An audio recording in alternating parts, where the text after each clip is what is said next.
안녕하세요. 사연에 빠지다의 DJ 민영입니다. 구독과 좋아요 버튼 잊지 말고 눌러주시고요. 오늘의 사연도 함께 만나볼게요. 안녕하세요. 여러분과 어쩌면 비슷한 나이대의 남성 구독자입니다. 현재 경기도 수원에서 큰 감자탕집을 운영하고 있고요. 저희 감자탕집은 생긴 지 얼마 안 됐지만 단골들이 점점 생겨나는 추세인데요. 요 전날 손님 한 분이 갑자기 저한테 이 사연 채널을 소개시켜 주더라고요. 저희 집 단골 손님분이 라디오 같은 것인데 사람들의 사연을 읽어주는 거라고 하더군요. 그래서 차에 있는 시간이나 주방에 있다 시간이 남으면 듣게 되었는데요. 저도 모르게 시간 가는 줄 모르고 듣게 되더군요. 그런데 사연을 계속 듣다 보니 문득 제 사연도 써봐야겠다는 생각이 들었습니다. 평소 좋은 일이 생겨도 떠벌리거나 자랑하는 성격이 아닌데 이 일만큼은 꼭 전달을 하고 싶더군요. 제 이야기로 누군가에게 고마움을 전하고 싶기도 하고 어쩌면 제 이야기에 영향을 받아 힘을 얻을 수 있는 사람들도 있을 것 같아서 말입니다. 사실 기적이라면 기적에 가까운 이야기랍니다. 그래서 시작하게 된 사연이니 끝까지 들어주시고 댓글도 남겨주시면 감사히 읽어보겠습니다. 그럼 조심스러운 마음으로 글을 써볼게요. 먼저 저라는 사람에 대해 소개부터 해야 할 것 같은데요. 저는 작은 시골 마을 외할머니 손에서 컸습니다. 부모님이 계시긴 했지만 저를 책임질 수 있는 능력이 없으셨고 그래서 외할머니에게로 떠넘겨진 거였죠. 허리가 많이 불편하신 외할머니께선 저를 맡을 경제적 능력이 없음에도 불구하고 흔쾌히 떠맡으셨습니다. 하나뿐인 손자라는 이유로요. 사실 저를 낳은 부모님도 친척들도 모두 살기 바쁘다 외면하고 뒤돌아섰는데 할머니만이 저를 키워주셨죠. 덕분에 제가 잘 먹고 잘 자랐습니다. 시골 마을이었지만 공부도 열심히 했고요. 할머니를 기쁘게 하는 일이라면 뭐든 해드리고 싶었습니다. 저를 위해 고생하시는 할머니 덕에 고아원에 버려지지 않고 자랐으니까요. 그때의 따뜻함이 제게 많은 영향을 끼친 것인지 저는 이 나이가 되어서도 나이 지긋한 할머니들을 보면 말을 붙이거나 뭐라도 도와드리고 싶다는 생각이 먼저 들곤 합니다. 물론 시골 마을에서 열심히 공부해봤자 열심히 일해봤자 누릴 수 있는 건 많이 없었답니다. 저희 세대가 대부분 다 가난하기도 했지만 특히 저희 시골은 더더욱 여건이 좋지 않았죠. 그래서 나중에 할머니 병원비를 대야 할 때나 집안에 급한 일이 생겼을 때 딱히 도움을 청할 곳이 없어 막막하고 답답했습니다. 손주인 제가 할머니를 보살펴드려야 마땅했는데 성인이 되어서도 저는 여전히 농사 말곤 할 수 있는 게 없었으니까요. 무력했습니다. 그래서 어느 날 결심했죠. 이 농촌을 떠나 도시로 가서 뭐라도 하겠다고요. 그렇게 해야 할머니도 나도 잘 살 수 있는 길이라고 그때는 생각했습니다. 할머니, 나 도시 가서 돈 많이 벌어올게. 한 달에 한 번씩 들리기도 할게. 그러니까 아프지 말고 농사일 무리하지 말고 있어. 알았지? 밥도 꼭 챙겨 먹고. 아이고 이놈 시키야. 못하러 거길 가. 그냥 할미랑 있자. 할미 괜찮어. 이만하면 먹고 살만한데 뭐하러 사서 고생을 한다 그랴. 젊었을 땐 뭐든 사서 고생한다고 하잖아. 젊을 땐 그래도 돼. 나 믿고 마음 편하게 있어. 알았지?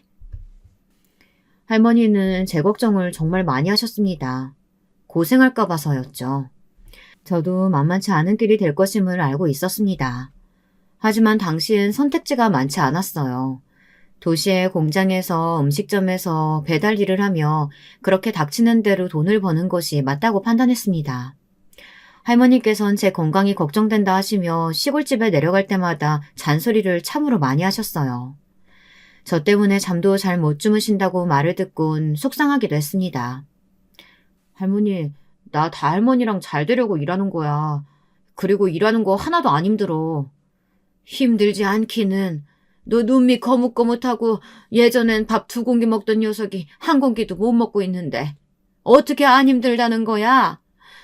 내가 너 아는데 너 아무래도 몸이 안 좋은 것 같아. 병원 가봐야 돼, 아가. 병원 가봐야 해. 그러던 할머니께서 어느 순간부턴 계속해서 병원에 가야 한다고 우기시더군요. 당시엔 우기시는 거라 생각했습니다. 제 몸은 말짱했고 피곤할 뿐이지 코피한 적 터진 적 없었으니까요. 그걸로 할머니와 가벼운 실랑이도 오갔죠. 그런데 참 사람이 한치 앞을 모르는 게 인생이더라고요. 여느 날처럼 짜장면 배달 일을 하다 그만 시야가 뿌얘지며 쓰러지고 말았습니다. 눈을 떠보니 흰 천장이었고 옆에선 할머니가 울고 계셨죠. 몰랐지만 전 당시 건강 상태가 꽤나 안 좋았던 상태였습니다. 20살 중반 나이에 암이라고 하더군요. 상상이 되시나요? 저는 의사 선생님에게 그 말을 듣는 순간 정신이 잠깐 나가 있었습니다. 어떻게 이 나이에 암이 걸릴 수 있지? 이성적으로 이해가 되지 않았어요. 그런데 의사는 저에게 더더욱 잔인한 선고를 내리더군요. 지금 당장 수술하지 않으시면 위험할 수도 있어요. 젊은 분이니 암세포도 빠르게 퍼질 수 있습니다. 아주 무섭게 들렸죠. 아마 여기 구독자분들 중 한 번이라도 아파보신 분들이라면 아실 거예요. 한 번 병에 걸리면 별의별 생각이 다 들기 마련이죠. 이대로 암세포가 온몸에 퍼지면 어떡하지? 내가 잘못되면 어떡하지? 가족 걱정에 내 몸 걱정에 불안이 생기고 초조해지죠. 저도 그랬습니다. 더군다나 어린 나이니 제 감정을 추스리기가 더 힘들었답니다. 할머니는 매일 기도를 하셨습니다. 제가 낫게 해달라고요. 하루빨리 우리 손주를 일으켜달라고요. 할머니가 그렇게 눈물로 기도하시는 모습은 생전 처음 보는 모습이었습니다. 할머니, 나 괜찮아. 나중에 항염치료를 받으며 버거운 가운데도 할머니 손을 꼭 잡아주었는데 할머니가 오열을 하시더군요. 갈 사람은 난데 왜 제가 아프냐고 당신께서 대신 아파주고 싶다고 말씀하시더군요. 그 말에 왈칵 눈물이 났습니다. 할머니가 아프면 내가 더 힘들지. 우리 할머니 나 때문에 얼마나 고생스럽게 살았는데 매일 폐지 줍고 시장통에 일하러 나가고 나 하나 학교 보내겠다고 얼마나 고생했는데. 할머니, 나는 괜찮아. 할머니가 아팠을 거 생각하면 내가 아픈 게 100번 나. 진심이었습니다. 할머니가 아프실 바엔 제가 아픈 게 100번, 1000번이고 나았죠. 할머니의 기도 덕분이었을까요? 다행히 저는 몸을 회복했습니다. 그리고 일도 나갈 수 있게 되었죠. 젊었기에 회복도 빨랐습니다. 일대 저는 병원 문을 나오면서 하늘이 저에게 두 번째 삶을 주었다고 생각이 들더라고요. 그리고 주어진 두 번째 삶은 결코 허투루 쓰고 싶지 않다고 생각했어요. 이 두 번째 삶은 기적과도 같은 삶이니 감사함을 갖고 전보다 더 치열하게 열심히 살고자 다짐했습니다. 또 그 시기 제게 인생 처음으로 할머니 외에 책임져야 할 한 여자도 생겼으니까요. 예상하셨겠지만 바로 제 아내였습니다. 아내는 저를 간호해주던 간호사였는데요. 성품이 참 좋은 여자였습니다. 특히 저희 할머니에게도 어찌나 친절하게 대해주었는지 몰라요. 병원 간호사들은 보통 자기 일을 하느라 바쁜데 아내만이 유독 제 건강 상태에 관심을 기울여주고 할머니를 보면 안부 인사를 건네주었죠. 그런 다정함과 따스함이 저를 사로잡았습니다. 그리고 결혼으로 이끌었습니다. 그런데 이때 예상치 못한 난관을 만나게 되었죠. 제가 한창 열심히 살기 위해 남들보다 2배로 월급을 주는 공장에 들어가 일을 하고 있을 적 아내가 먼저 말을 하더군요. 결혼을 하고 싶다고요. 사실 결혼에 대한 경제적 준비가 되어 있진 않았지만 옛날 시대엔 지금보다 훨씬 결혼 정년기가 빨랐어요. 그러니 저도 이왕 하게 될 결혼이라면 빨리 살림을 합치자 생각했습니다. 하지만 이것을 별로 좋지 않게 보신 분이 저희 장모님이셨죠. 연애할 때만 해도 몰랐었는데 아내의 집이 무척 잘 사는 집안이더군요. 장모님의 집에 인사드리기 위해 방문했을 때 깜짝 놀랐습니다. 장모님의 집이 거의 궁궐 수준으로 무척 부지가 넓은 전원주택이더라고요. 난 자기가 이렇게 좋은 집안에서 자랐는 줄 몰랐는데. 놀란 것은 둘째치고 집으로 들어가자 호랑이 같은 인상의 장모님과 2명의 오빠가 있었습니다. 아내에게 오빠가 2명 있었다는 사실은 알고 있었지만 저도 모르게 그 기세에 눌리게 되더라고요. 장모님은 저를 보자마자 사는 집안의 수준부터 모아놓은 돈까지 세세하게 물어보셨습니다. 그러더니 딱 한마디 하시더군요. 미안하지만 자네에게는 우리 딸 못 주겠네. 딸이 아무리 출가 외인이라고 하지만 자네와 결혼하기엔 내 딸이 너무 아까워. 그 한마디가 그땐 참 섭섭하고 또 막막하게 느껴졌습니다. 장모님은 장인어른이 돌아가신 후 그 사업을 일찍 받아 크게 확장하셨고 나름의 부동산 투자로 돈을 벌어가시던 분이었어요. 그런 환경에서 키운 딸을 제게 주긴 아까우셨던 거죠. 저는 자연스레 고개가 숙여졌지만 그래도 이왕 여기까지 왔으니 당당하게 어필해왔습니다. 부족한 사위일수록 앞으로 열심히 해나가겠다고요. 하지만 아내의 오빠들이 나서 기선제압을 하더군요. 저기 이봐요. 내 동생 손자리로 어떤 집안이 들어왔는지는 알아요? 그쪽은 상상도 못할 집안이에요. 거들떠 볼 걸 봐야지. 자기가 누울 자리는 알고 뻗어야지. 건방지게 누굴 상대로 결혼을 거론하고 있는 거요? 형 말이 맞아요. 험한 말 나오기 전에 그만 들어가시오. 우리 엄마 의견이 그런 거면 우리도 다 똑같은 생각이니까 긴 말 할 거 없습니다. 그렇게 저는 쫓겨나듯 나올 뻔했습니다. 그럴 뻔했죠. 근데 그때 아내가 벌떡 일어나 그러더군요. 오빠들 엄마 정말 너무하신 거 아니에요? 나랑 한 약속 다들 잊었어요? 내가 원하는 상대랑 결혼하게 해주겠다는 말. 그 약속은 꼭 지켜주기로 약속했잖아요. 사람이 어떻게 한 입으로 두 말을 해요? 나는 오빠들이나 엄마가 뭐라 하든 이 결혼 해야겠어요. 안 그럼 나도 내가 어떻게 될지 몰라요. 아내가 씩씩거리며 기세 넘치게 소리 지르는 모습을 전 그때 처음 보았습니다. 아내는 결혼 전 장모님과 모종의 약속을 한 모양이었어요.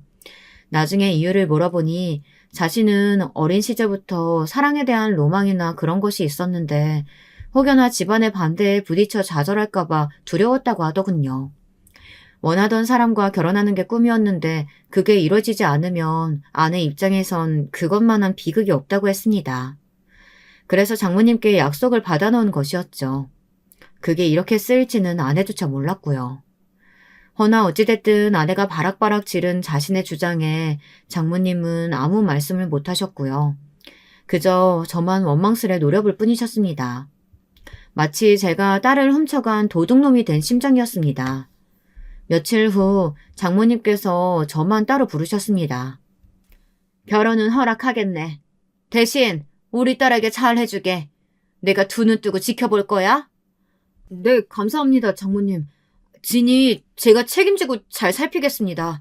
이쁘게 살 테니까 지켜봐 주세요. 그러면서 가벼운 술자리를 가졌는데 장모님에 대한 느낌이 처음으로 살짝 달라졌습니다.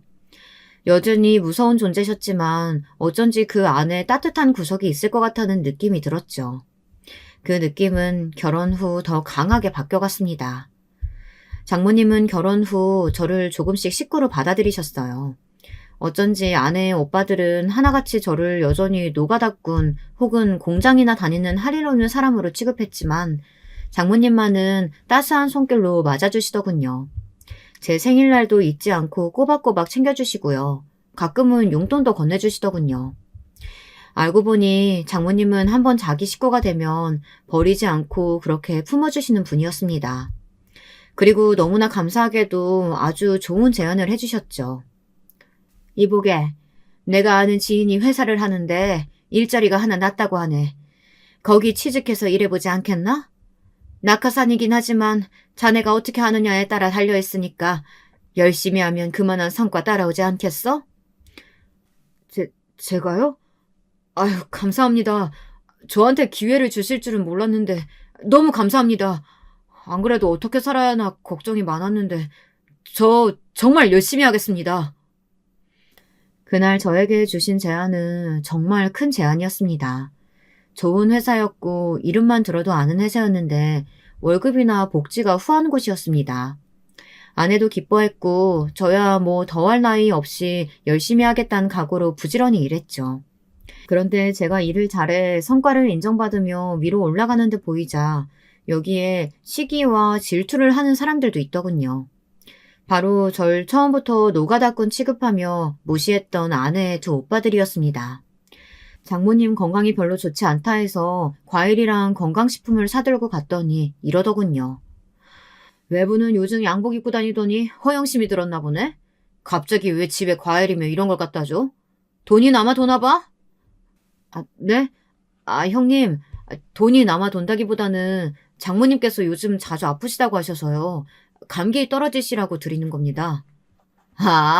우리 엄마 생각해서 주는 거라고?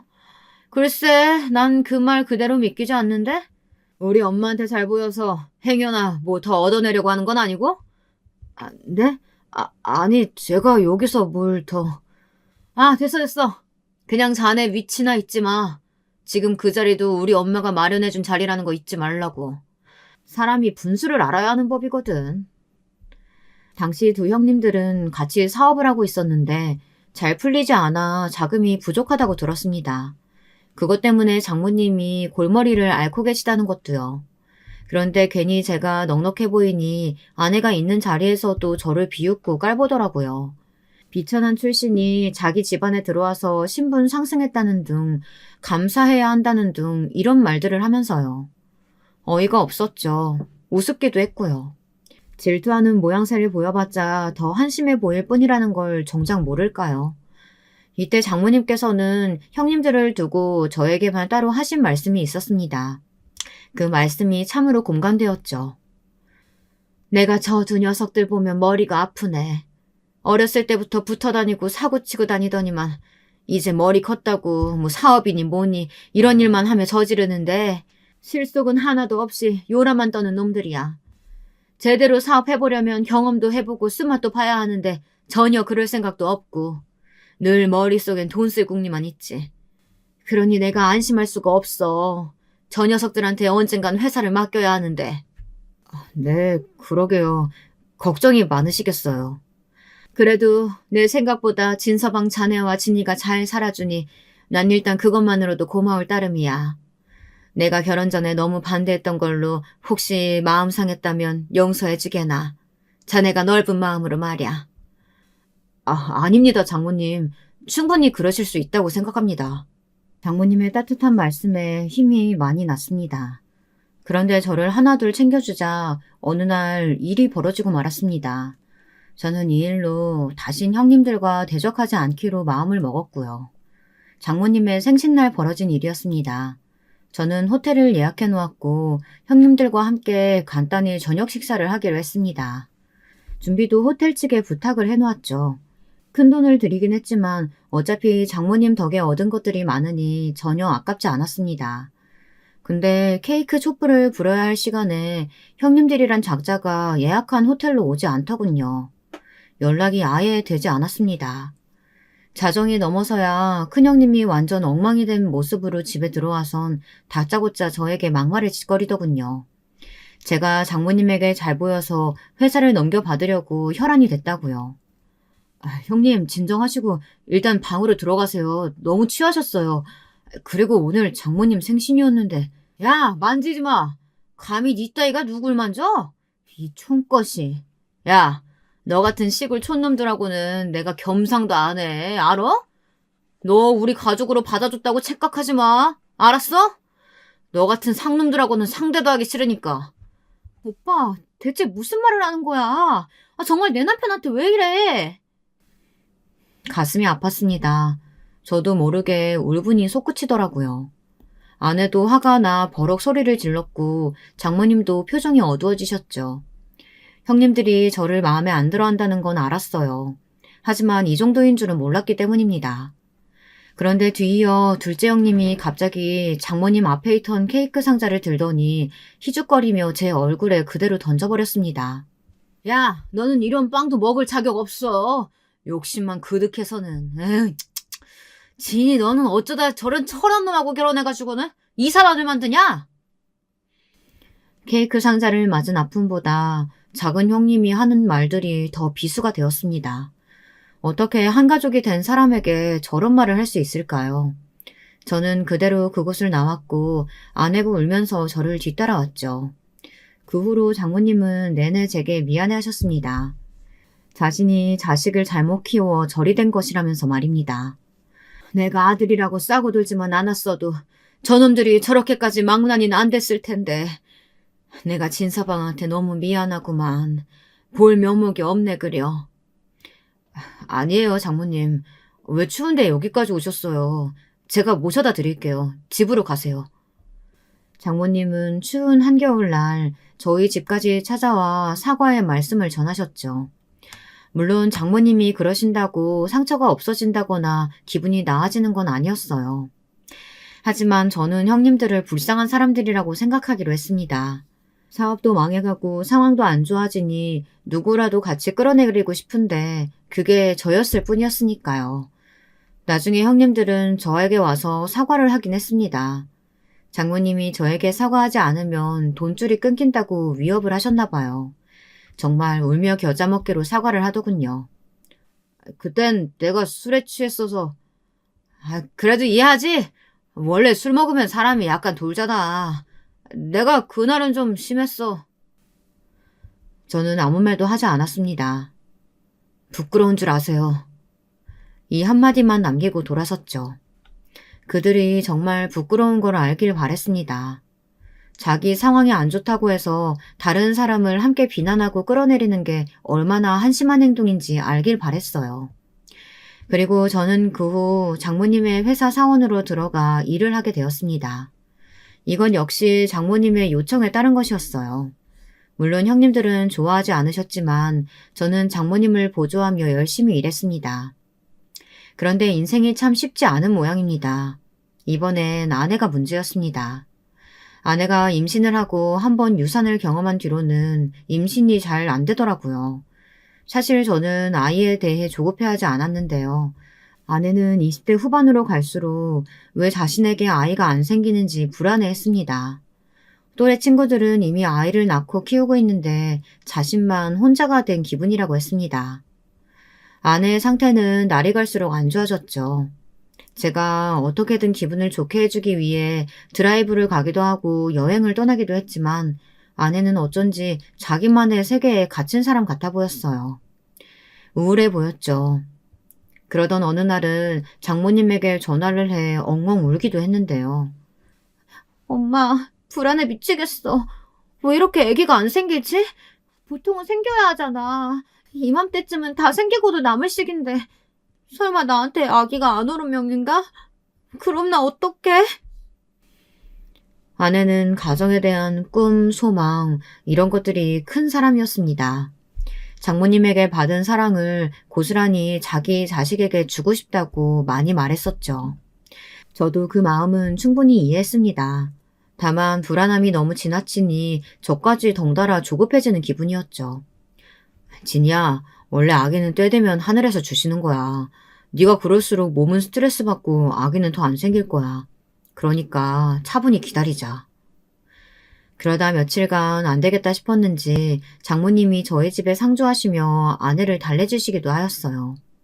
저희 외할머니 또한 아내를 예쁘게 보셔서 아내가 이런 고통을 앓고 있을 때 좋은 말씀들을 많이 해주시려고 했는데요. 외할머니는 손주 며느리가 너무 이쁘다며 아내 이야기만 해도 활짝 웃으시는 분이셨습니다. 그런 외할머니니 아기가 안 생기는 게 가엾다며 자신이 대신 열심히 성당에 나가 기도를 하고 있다고 말씀하시곤 했네요. 아내는 차차 위안을 얻고 조금씩 진정되는 김이었습니다. 그런데 그러던 어느 날 기어이 그 일이 일어나고야 말았죠. 급하게 장모님이 저를 찾으시더군요.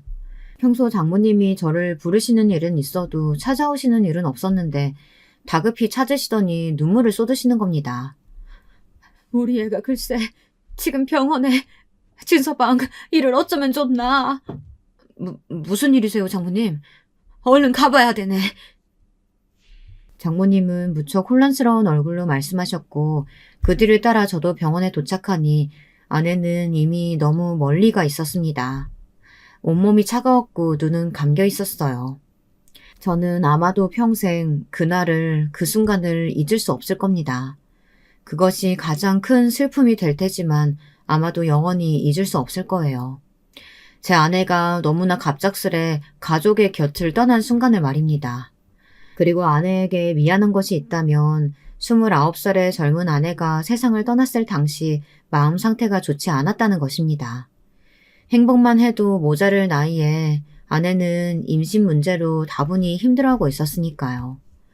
그것이 제 탓은 아니지만 저는 죄스러움을 느꼈습니다. 제가 조금만 더 아내를 행복하게 해줄 수 있었다면 좋았을 텐데 정말 오랜 시간 동안 그것이 제 탓같이 느껴졌어요. 그리고 아내의 장례식 날 저는 아내를 보내며 아이처럼 엉엉 오열했습니다. 그날은 그 누가 저를 위로해도 들리지 않은 날이었어요. 아내의 유품을 정리하면선 아이에 대한 열망, 저에 대한 사랑, 장모님에 대한 애틋함 이런 것들을 느낄 수 있었는데요. 특히 아내의 일기장을 보면서 장모님과 아내가 보낸 어린 시절 이야기를 통해 얼마나 끈끈한 관계로 지내왔는지, 아내가 장모님을 얼마나 사랑하는지 알 수 있었습니다. 아버지를 잃고 방황하던 아내에게 장모님은 늘 엄마, 아빠, 양부모의 역할을 다 해주려 했고 그 역할을 무척이나 훌륭하게 소화해낸 엄마였죠. 아직도 제게 남아있는 난 엄마가 그 누구보다 자랑스럽다. 아내의 일기장에 있는 이 구절은 잊히지 않는 구절입니다. 전 그때 어떤 결심을 한 것 같습니다. 아내를 사랑한 만큼 장모님에게도 남은 시간 잘해드려야겠다는 결심을요. 아내가 제게 주었던 사랑은 장모님에게서 배운 것이었어요. 장모님 또한 저를 가족의 일원으로 받아주셨으니까요. 장모님도 아내가 떠나시고 저를 많이 의지했습니다. 아마 서로 의지를 많이 했던 것 같습니다. 장모님을 만나 뵈면 아내가 생각나 괴롭기도 하지만 아내와의 소중한 추억을 공유할 수 있는 사람도 장모님 뿐이었으니까요. 게다가 장모님으로선 자식을 잃은 거니 얼마나 충격이 크셨겠나요. 물론 저도 남편이니 마음이 힘들긴 하지만 저보다 오랜 세월 아내를 봐왔을 장모님의 심정은 가히 상상이 안 되더라고요. 장모님은 처음엔 그럭저럭 버티시는 것 같더니 갈수록 시름시름 앓기 시작하셨습니다. 툭 하면 쓰러지시기도 하고 기운이 없다며 누워만 계셨죠. 얼굴에도 표정이 없으시고요. 에너지가 넘치던 분이 표정이 없어지셨어요. 그땐 그게 어떤 징조일 거라고는 상상도 못했어요. 장모님, 기운 내셔야죠. 요즘 전보다 더 자주 아프신 것 같아요. 병원에 가보시는 게 어때요?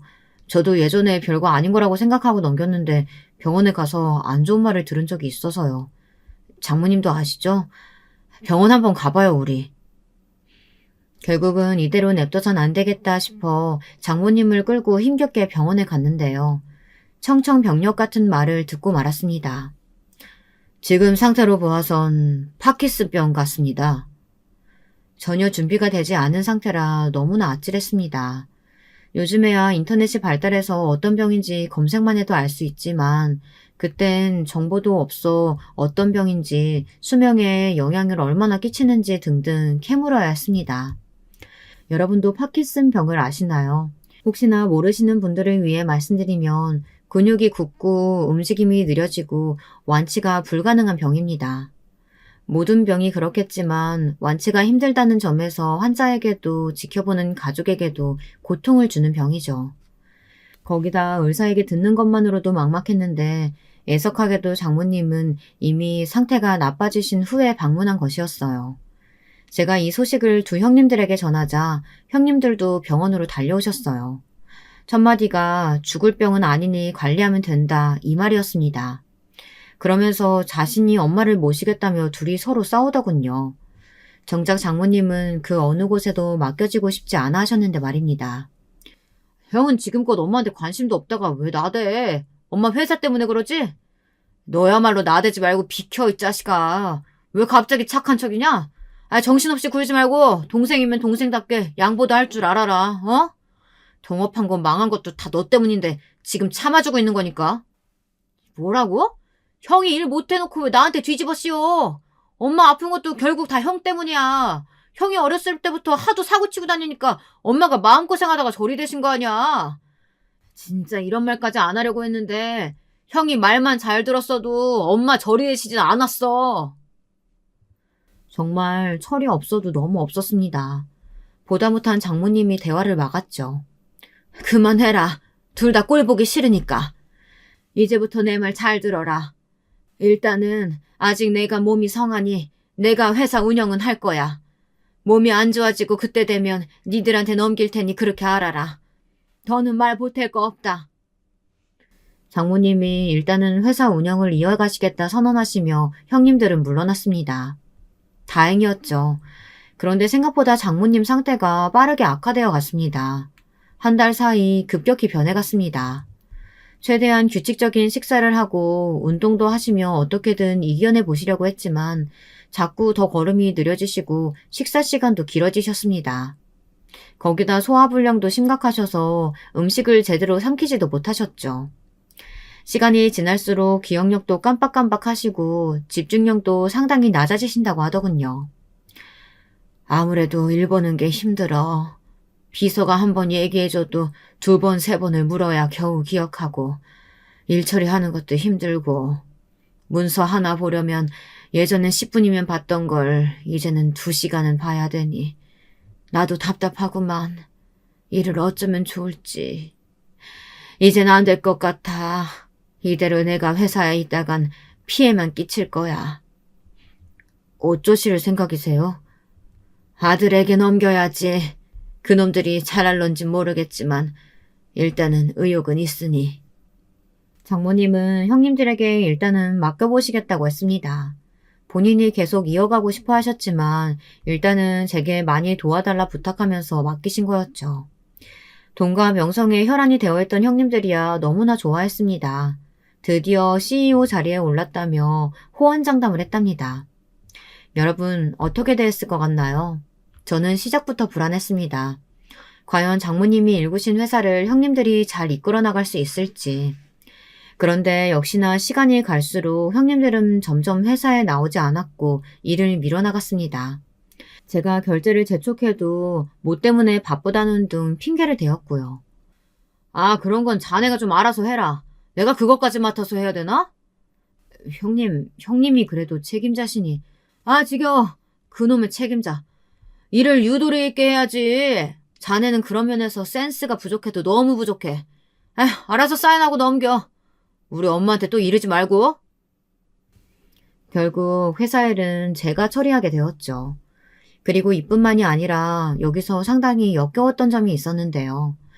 바로 형님에 이어 형님의 아내란 사람들 모두, 그러니까 형님 부부 모두 장모님을 맡을 생각이 없었다는 겁니다. 장모님은 은근슬쩍 형님들이 자기를 모시진 않아도 보러 와줄 거라고 기대를 하셨지만 코빼기도 비추질 않았어요. 형님, 혹시 오늘 오실 수 있으세요? 네, 장모님 집으로요. 아, 오늘은 내가 저기 그 회사 일 때문에 바쁜데 자네가 좀 대신 가주면 안 되나? 저는 이미 여기 있는데 장모님이 보고 싶어 하셔서요. 아, 나도 엄마 보고 싶지. 아, 근데 바빠. 집사람이라도 보내고 싶은데 집사람도 곤란하네. 둘 다 똑같았습니다. 희희낙낙 여행지에서 노는 게 분명했는데도 거짓말을 하더라고요. 그 때문에 장모님은 내색하지 않으셔도 많이 우울해하셨습니다. 제가 간병인을 집으로 보내고 그 옆에서 시간을 보내드리며 적적함을 달래드렸죠. 그러던 어느 날 명절이었는데 그날만큼은 형님들을 볼 수 있는 날이었습니다. 장모님도 몇 달 만에 기력이 많이 쇠해지신 터라 기대를 하고 계셨죠. 근데 첫째 형님은 등장부터 조금 언짢은 표정으로 오시더라고요. 둘째 형님은 약속 시간보다 3시간을 넘겨 도착했고요. 형님들은 장모님이 거동도 잘 못하시는 모습을 보며 별 표정의 변화가 없었습니다. 놀란 기색도 없었죠.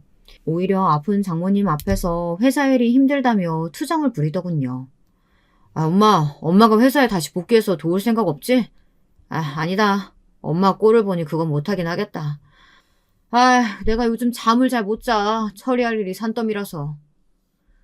병에 걸려 가장 속상할 장본인은 장모님인데 그런 말이나 하고 있더군요. 심지어 회사 일을 책임감 있게 하지도 않으면서요.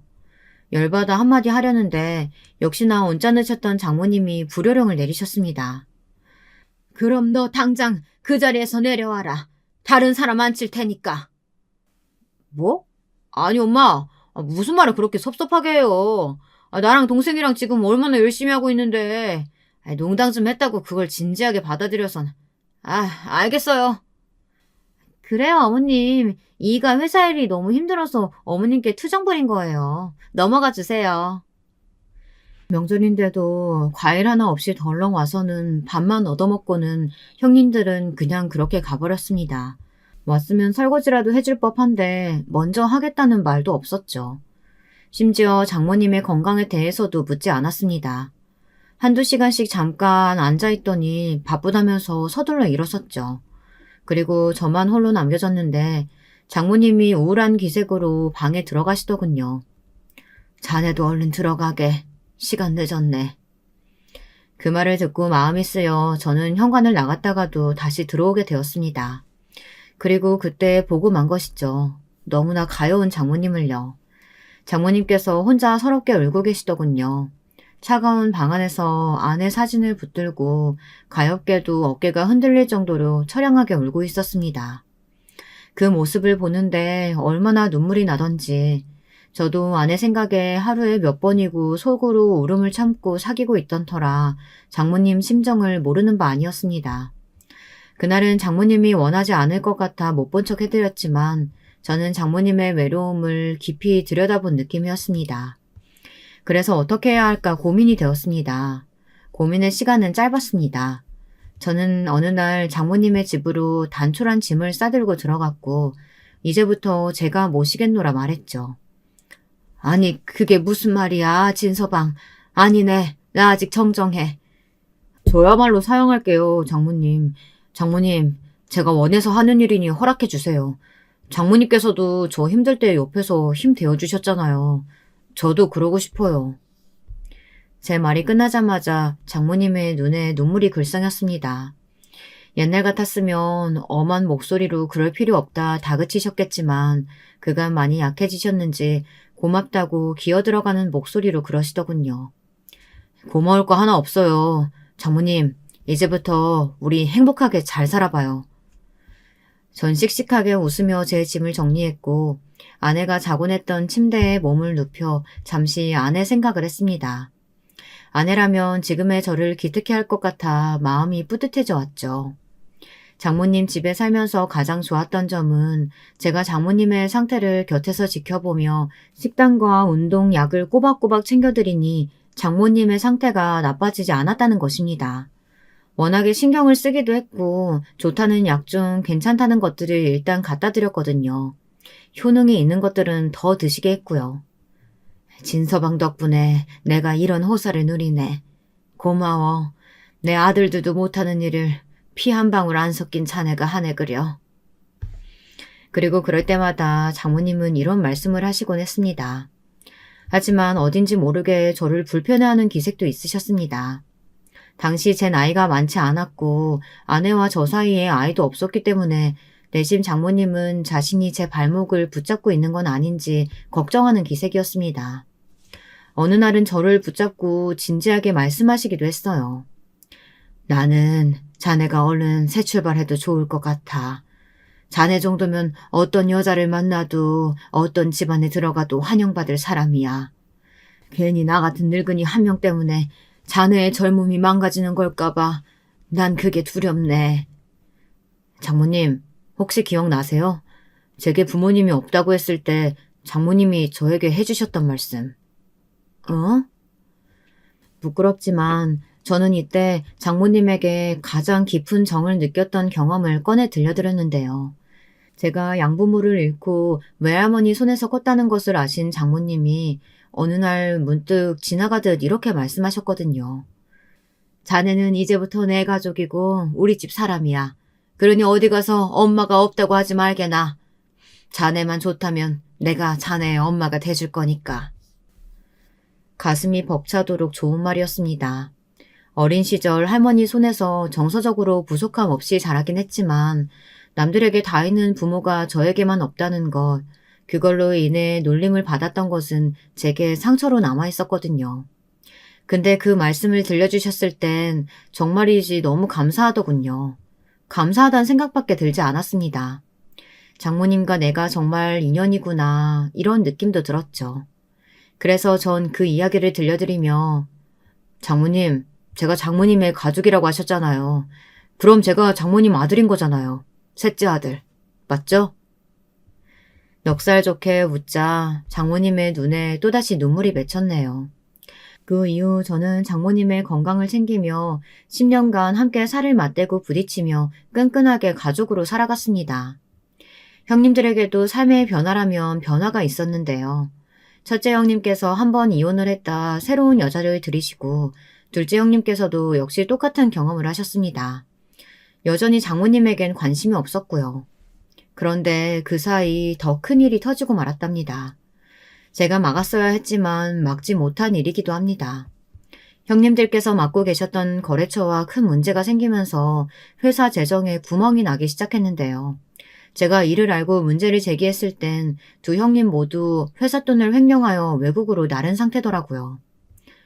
아니, 해외로 갔다고 해서 못 잡는 게 말이 됩니까? 어떻게든 찾아야 합니다. 너무 화가 나는 마음으로 경찰서에 신고부터 했죠. 정말 생전 처음 별의별 욕을 당한 것 같습니다. 아무리 돈에 눈이 멀었다고 해도 자신의 어머니 회사에서 횡령이란 죄를 저지를 수 있는 건지, 돈 욕심 많은 형님들이었다 할지라도 저로선 거기까지 도무지 상상할 수가 없었네요. 이럴 때 아내가 살아만 있었어도 얼마나 좋았을까.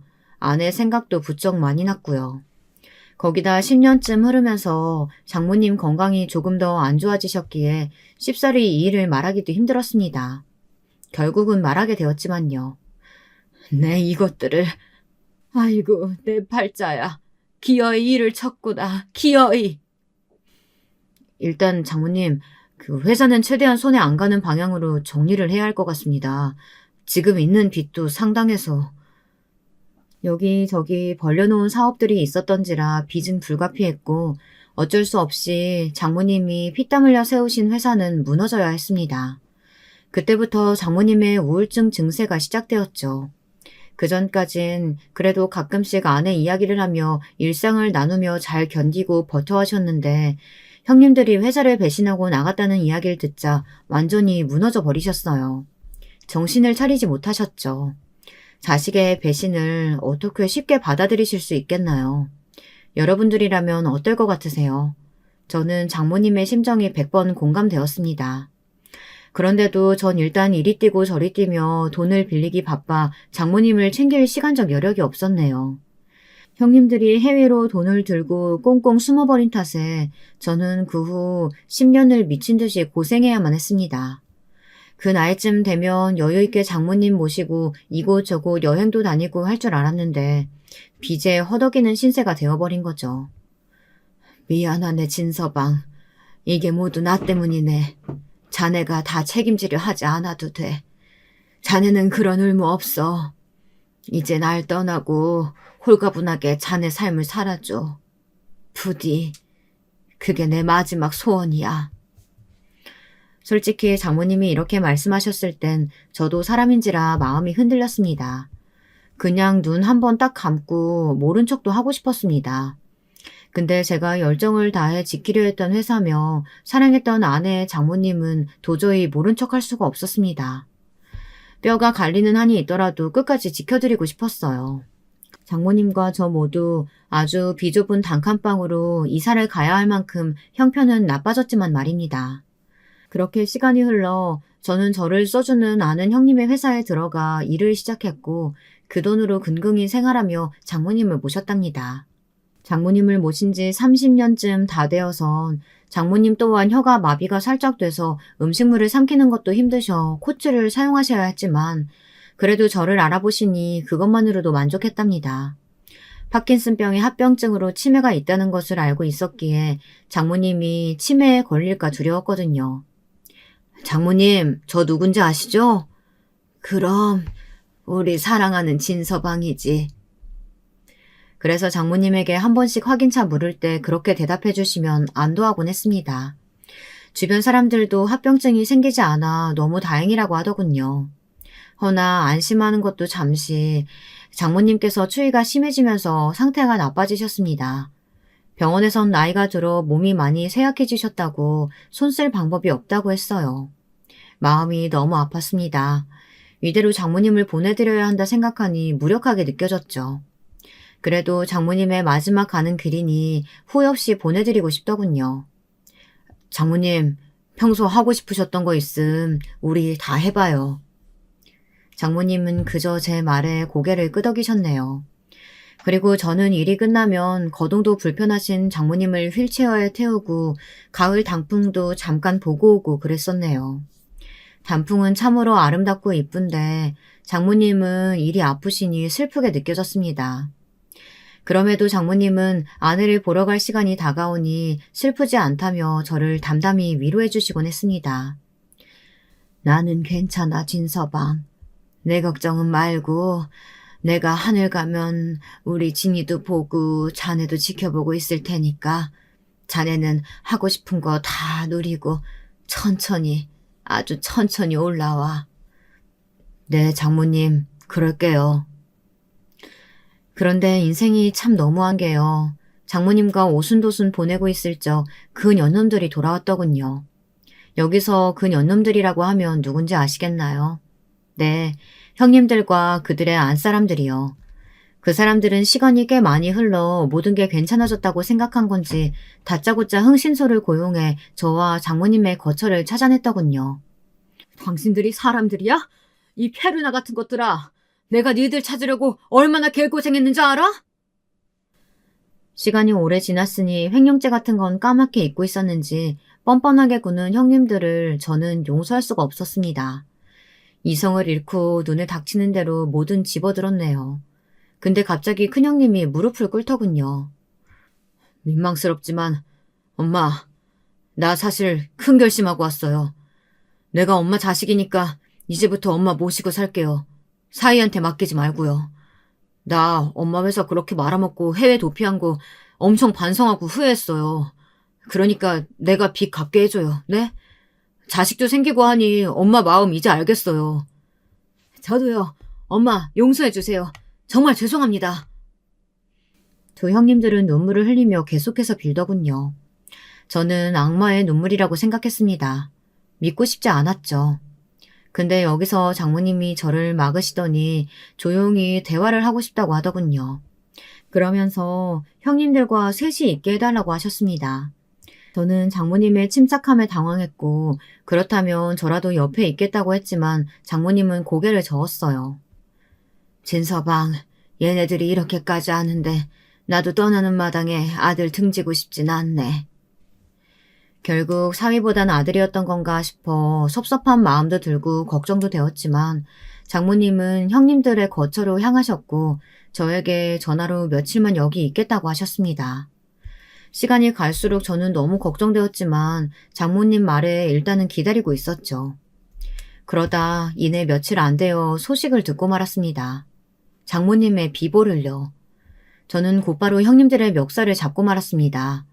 형님들과 있다 돌아가시게 된 것이 아무래도 수상했으니까요. 당장이라도 경찰에 알릴 작정이었죠. 그런데 제가 처벌을 요구하지 않아도 형님들의 두 손에 수갑이 채워지더군요. 제목은 여러 가지였습니다. 그 후 장모님의 장례식을 치르고 허망한 눈으로 누워있는데 꿈에 아내가 등장했습니다. 아내가 등장한 건 드물게 있는 일이었어요. 사실 마음이 힘들 때마다 아내가 나와주길 바라곤 했지만 아내는 잘 나타나지 않았거든요. 근데 그날 밤 아내는 떠나기 직전 아주 젊고 예쁜 모습으로 등장해 저의 손을 잡고 산길을 걷고 있었습니다. 저를 보고 환히 웃어주는데 눈물이 맺힐 뻔했죠. 한참을 걷고 있던 중 아내는 갑자기 저를 돌아보며 아리송한 말을 남기더군요. 여보, 오늘 우리 엄마가 내 곁으로 왔네. 그동안 나 대신 우리 엄마 돌봐주느라 힘들었지? 당신한테 그런 무거운 짐 떠넘겨서 미안해. 내가 당신한테 너무 미안하네. 여보, 이제 됐어. 너무 고생했어. 그리고 제가 이 꿈을 꾸고 난 다음 날 변호사에게서 연락이 왔습니다. 진수철님에게 남기신 재산이 있어 연락드렸습니다. 재산이요? 저희 장모님에게 재산이 있을 리가 없는데. 일단 사무실로 와서 얘기 나누시죠. 알고 봤더니 장모님께서 생전에 사놓으신 땅이 있었는데 재개발이 되며 땅값이 미친 듯이 올라갔다고 하더군요. 일확천금이 되어 돌아온 땅이었는데 장모님은 이것을 제 앞으로 남기셨다고 했습니다. 대습 상속자의 신분으로 말입니다. 그리고 덧붙여 변호사님은 두 형님들에 대한 상속분은 걱정하지 않으셔도 된다고 말씀하셨는데요. 참 이 부분에서 저는 개탄할 수밖에 없었습니다. 두 형님들에 대한 것이었는데요. 두 형님들이 형사처벌을 받을 상태라고 하시더군요. 그 수많은 세월 동안 행해온 범죄 이력도 화려했지만 거기에 추가된 죄목 중 하나가 바로 유언 관련해 장모님을 위협했기 때문이라고 합니다. 그렇기에 상속 자격에서 탈락될 거라고 하더군요. 저는 어제 또 하나의 꿈을 꿨습니다. 제가 장모님에게 오랜만에 아내 꿈을 꿨다고 말하며 제잘됐는데 꿈에서 장모님이 절 보며 희미하게 웃어주더라고요. 그리고선 제 손을 꼭 잡아주시며 그동안 너무 고생 많았다고 너무 사랑한다는 말씀을 남기셨습니다. 발음은 어눌하셨지만 사랑한다는 말은 처음 듣는 말이라 저도 모르게 어색한 미소를 지었죠. 사실 교도소에 가 있는 천하의 못된 것들에게 장모님을 맡긴 것에 죄책감이 컸는데요. 이 꿈으로 조금 가벼워진 느낌입니다. 앞으로도 장모님 꿈을 되도록 오래도록 많이 꾸고 싶습니다. 그리고 이 자리를 빌어 감사함을 전합니다. 장모님이 남기신 재산으로 감자탕집도 차려 잘 운영하고 있어요. 장모님은 아내와 함께 부디 행복하게 있어주세요.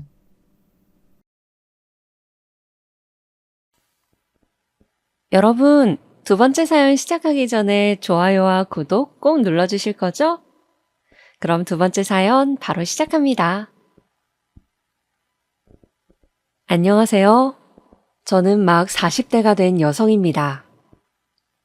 먼저 저의 어린 시절에 대해 말씀을 드리자면 전 바닷가가 있는 큰 도시에서 자랐습니다. 아버지는 해산물 시장에서 일을 하셨어요. 성실하셨기 때문에 아버지의 장사는 제법 잘 되었다고 합니다. 저희가 살던 도시가 워낙 해산물로 유명한 지역이기도 했고요. 아버지는 해산물 장사를 하시다가 어묵 공장을 차리셨어요. 어묵을 찾는 수요가 늘면서 공장은 잘 되어갔죠. 이런 집에서 1남 2녀 중 막내로 태어난 저는 아버지의 덕분으로 유복하게 어린 시절을 보냈습니다. 크게 부족한 것이 없었고 그저 달리기 하는 것을 좋아하는 말괄량이 소녀였죠. 어린 시절 매일 하라는 공부는 하지 않고 아버지 공장으로 놀러 갔는데 저는 공부보다 뭔가 공장 돌아가는 것을 보는 것이 재미있었어요. 많은 생선의 살들이 여러 과정을 거쳐 제가 좋아하는 맛있는 어묵튀김으로 변하는 것이 너무나 신기했거든요. 아버지도 재미있어하는 저를 굳이 오지 말라고 말리지 않으셨죠. 그리고 항상 퇴근하시는 길에 졸래졸래 따라가는 저에게 제일 큰 어묵 하나를 먹으라고 쥐어주시곤 했어요. 그 어묵은 아버지가 손수 방금 튀긴 것이었어요. 그렇게 아버지와 함께 저녁 노을을 보며 집으로 돌아오면 항상 어머니는 맛있는 반찬을 한 상 가득 차려놓고 아버지와 저를 기다리고 계셨죠. 고등학교를 졸업하고 저는 당연히 대학을 진학하는 오빠와 언니 뒤를 따르지 않고 아버지께 공장에서 일을 배워보고 싶다고 말씀드렸어요. 대학이야 필요하면 나중에 갈 테니 우선 어묵을 만드는 방법을 배우고 싶다고 말이죠. 그때는 왜 그랬는지 공장 직원분들과도 너무 친하고 그래서였는지 대학을 가는 것보단 공장에서 어묵을 만들며 아버지를 돕고 싶더라고요. 당연히 아버지는 무슨 소리냐며 처음에는 역정을 내셨지만 저는 고집을 부렸습니다. 어묵 만드는 것 좀 배워보고 그냥 월급 많이 안 주셔도 되니까 재미삼아 왔다 갔다 하겠다고요. 그렇게 저는 얼른 대학 가고 좋은 집에 시집 가야지 라는 소리를 귓등으로 들으면서 20살부터 공장으로 출근을 했습니다. 아침에 출근을 해서 그날 쓸 기름도 체크하고 어묵을 찍어낼 틀 같은 것들도 살펴보면서 저는 그렇게 생선살과 함께 하루 7시간 이상을 공장에서 보냈습니다. 당연히 어머니는 꽃 같은 20대의 나이에 왜 저러냐고 안타까워하시기도 하고 저에게 화를 내시기도 했지만 저는 정말 그게 좋았어요. 빨리 대학 가고 좋은 집으로 시집 가는 게 여자 인생에서 제일 가는 길이라는 소리를 귀에 못이 박히게 하셨지만 그래도 부모님은 대학 가기 전 잠깐만 공장 일을 하겠다는 제 고집을 꺾지 못하셨습니다.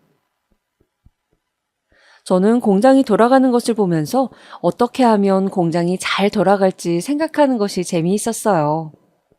그리고 비로소 오빠가 공부하는 경영학이라는 것이 뭔지 알 수 있었죠. 경영은 바로 그런 공부였어요.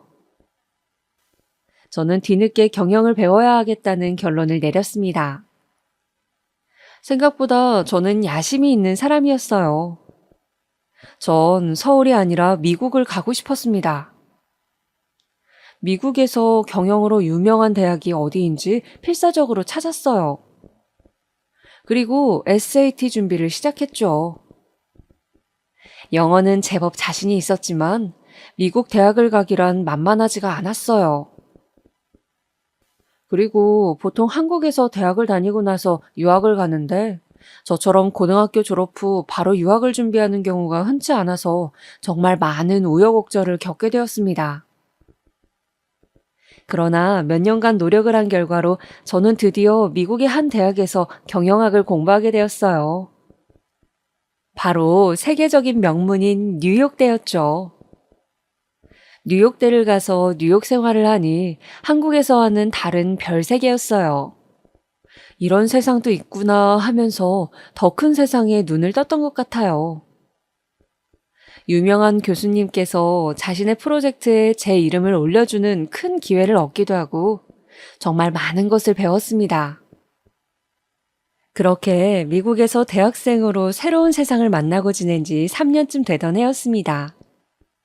갑자기 아버지가 위독하다는 소식이 들려왔어요. 전화기 너머로 엄마가 울면서 말했죠. 제가 미국으로 떠나기 직전 건강검진에서 췌장암인 것을 알았는데 오래 공부해서 미국 가는 애 발목 잡지 말라고 아버지가 알리지 않으셨다고요. 저는 미국에서 한국으로 돌아오는 비행기 안에서 제발 아버지가 내가 도착할 때까지 살아계시기를 제가 아는 모든 신에게 빌고 또 빌었어요. 그러나 하늘은 무심하셨습니다. 제가 한국에 허겁지겁 도착했을 때 아버지는 막 임종을 하신 후였습니다. 저는 아직 온기가 남아있는 아버지의 손을 잡고서 많이 울었습니다. 안 돼, 여보, 여보. 아빠, 너무 늦게 와서 미안해요. 시간이 지날수록 아빠의 손은 차가워졌습니다. 저는 아버지의 마지막 모습을 보지 못했다는 것이 너무 마음이 아파 괴로웠습니다. 그 후 정신없이 장례식을 치르고 저는 미국으로 돌아가지 않고 두문불출했습니다. 정말 당장 다음 날 하루를 어떻게 보내야 할지 머릿속이 하얗게 되어 아무것도 떠오르지 않을 정도로 고통스러웠으니까요. 미국까지 가서 경영학을 공부하려고 마음을 먹은 것은 바로 아빠의 인정을 받고 싶은 마음 때문이었는데 아빠와 함께 어묵 공장을 잘 운영해보고 싶은 마음이 컸는데 이제 내 인생에 남은 것은 무엇일까? 그런 생각들로 채워진 날들이었습니다. 어떤 날은 못 먹는 술을 마셔보기도 하고 단순 노동을 해보기도 했어요. 그냥 단순한 일을 하면 아버지 죽음에 대한 괴로운 생각들이 좀 사라질까 싶어서 말이죠. 아버지가 돌아가신 지 한 달쯤 되자 어서 학업을 마쳐야 한다며 저에게 미국으로 돌아가야 한다고 말했지만 저는 다른 형제들이 다 서울로 올라가 버린 지금 나까지 미국을 가면 혼자 남은 엄마는 어쩌나 걱정이 되었습니다. 그렇게 저는 휴학계를 내게 되었어요. 그리고 아버지의 어묵 공장을 제가 떠맡게 되었습니다. 엄마는 자신은 아무것도 아는 것이 없으니 공장을 팔고 너는 미국을 가라고 했지만 저는 이 공장 때문에 미국까지 간 건데 이제 와서 이 공장을 팔 수 없다고 버텼죠. 엄마는 저와 실랑이를 하다가 제가 몇 달 하고 그만둘 줄 아셨는지 그러면 하는 데까지 해보고 정 안 되겠으면 팔라고 했어요. 그렇게 공장 일을 시작하고 나서 일감이 많이 줄었기에 직원 몇을 내보내고 저는 며칠을 아무 생각 없이 누구와도 말을 나누지 않고 하루 종일 양파를 까고 팔을 다듬으면서 그냥 기계처럼 지냈습니다. 머릿속에 생각이라곤 그저 오늘 하루를 어떻게 보낼까, 지금 몇 시지? 그런 것들이었어요. 시간은 빠르게 흘렀어요.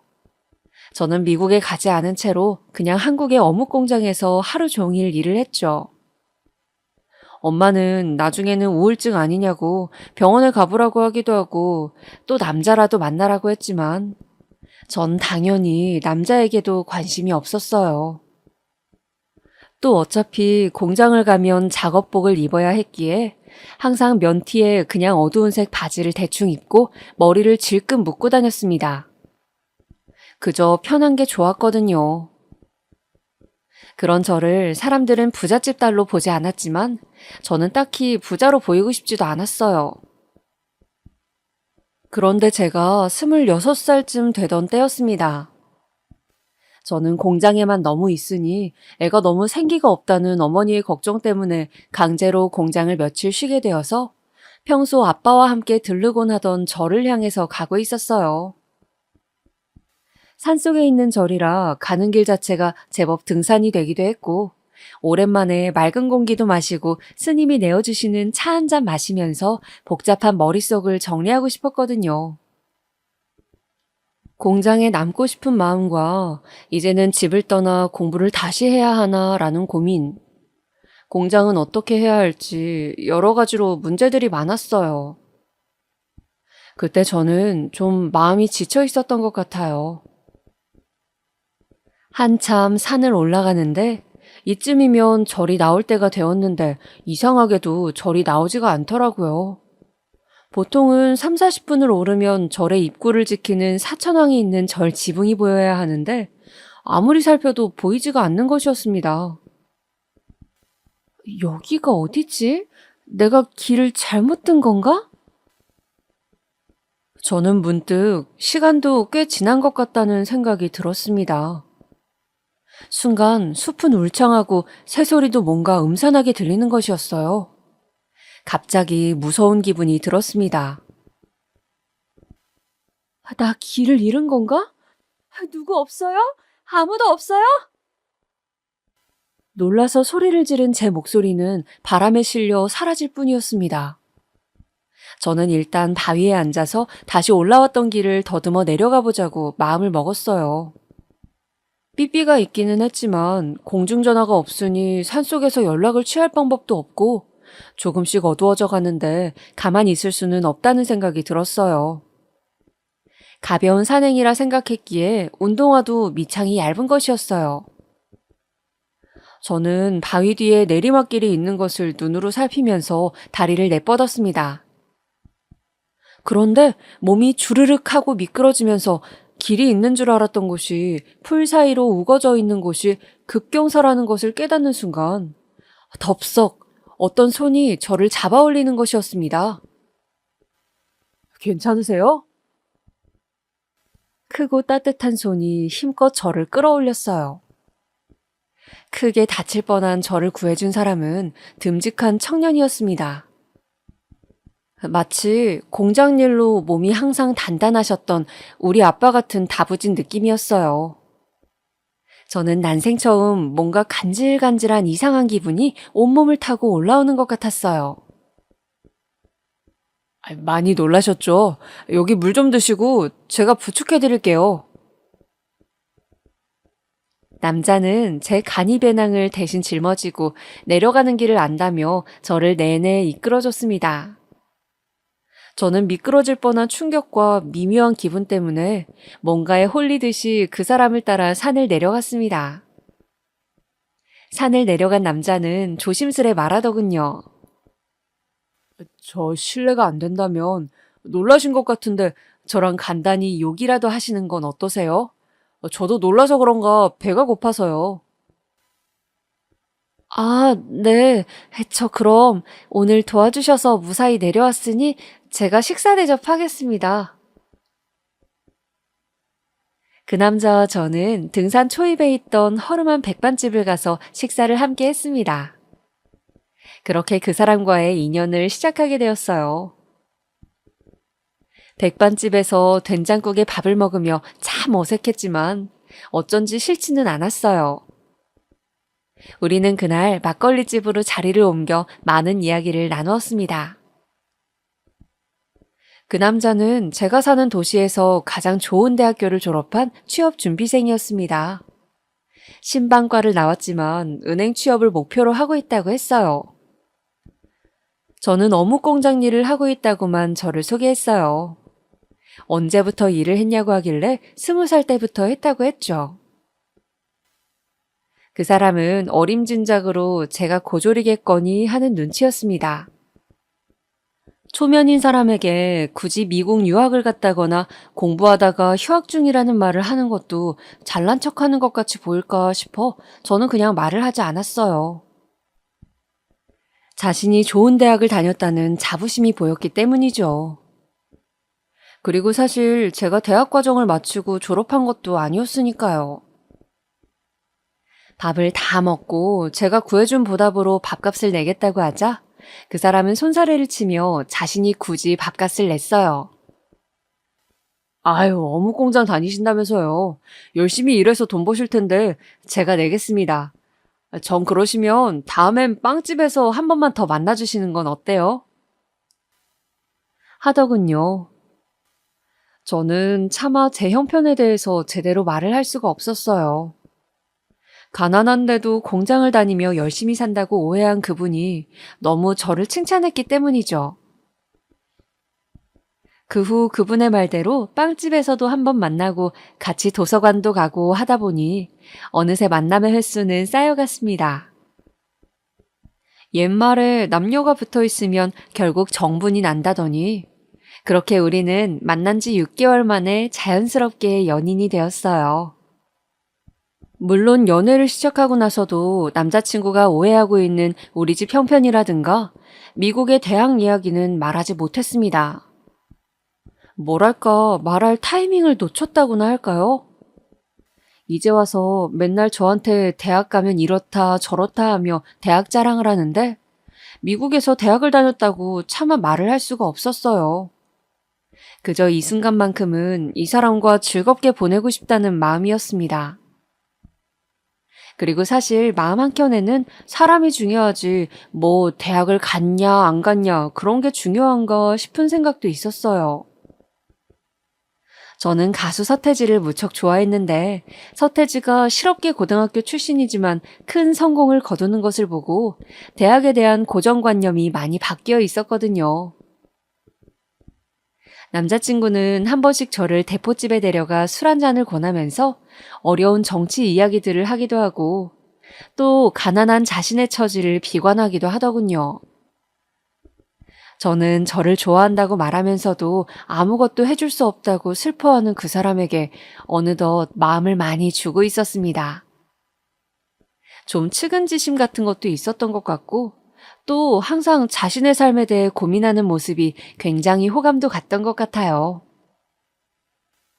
그 사람은 오남매 중 차남으로 형보다 공부를 잘해 집안을 세울 기둥이라고 기대를 한몸에 받고 있다고 했어요. 제가 살던 대도시 근처의 작은 시골 동네 출신인데 아직도 동네에서 제일 공부 잘한 아들 뒀다고 사람들이 부러워해서 부모님께서 자랑스러워 하신다며 자신은 꼭 은행에 붙어야 한다고 말했습니다. 때로는 그런 생각을 하면 정말 부담스럽기도 하지만 그래도 일주일에 한 번 저랑 만나서 이야기를 할 때는 그나마 잊을 수 있다면서 그는 환하게 웃었습니다.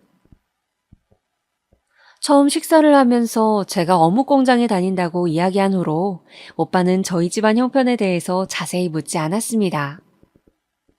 저의 다 늘어진 티셔츠와 질끈묶은 머리 때문인지 아마도 제 형편을 안 좋게 추측하는 것 같았어요.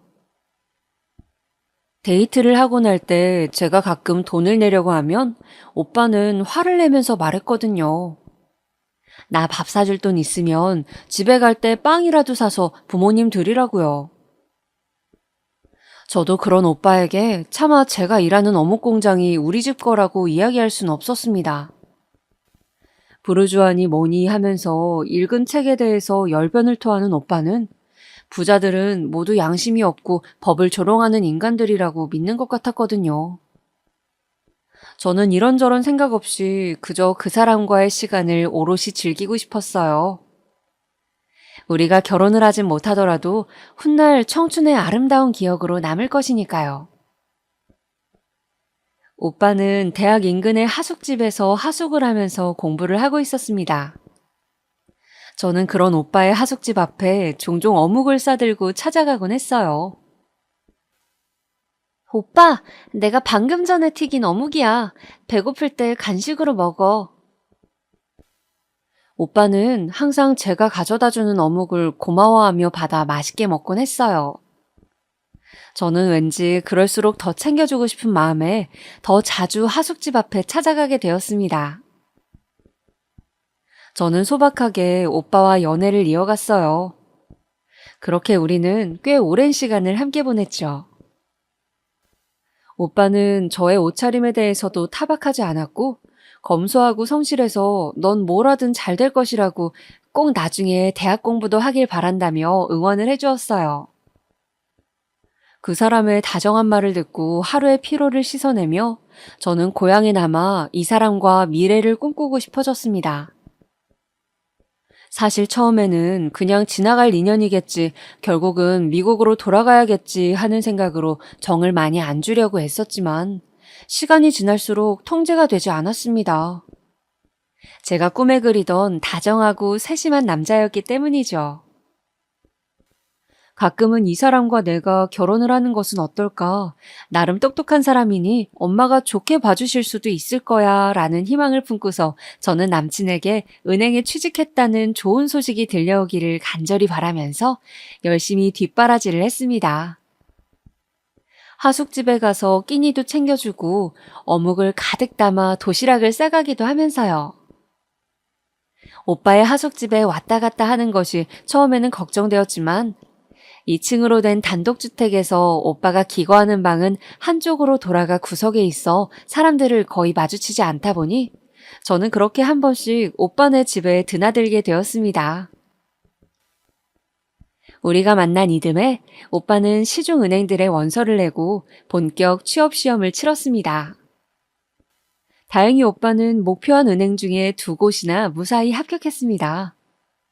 저는 정말 뛸 듯이 기뻤어요. 그동안 고생한 것이 헛되지 않은 것 같아서요. 오빠가 대단해 보였습니다.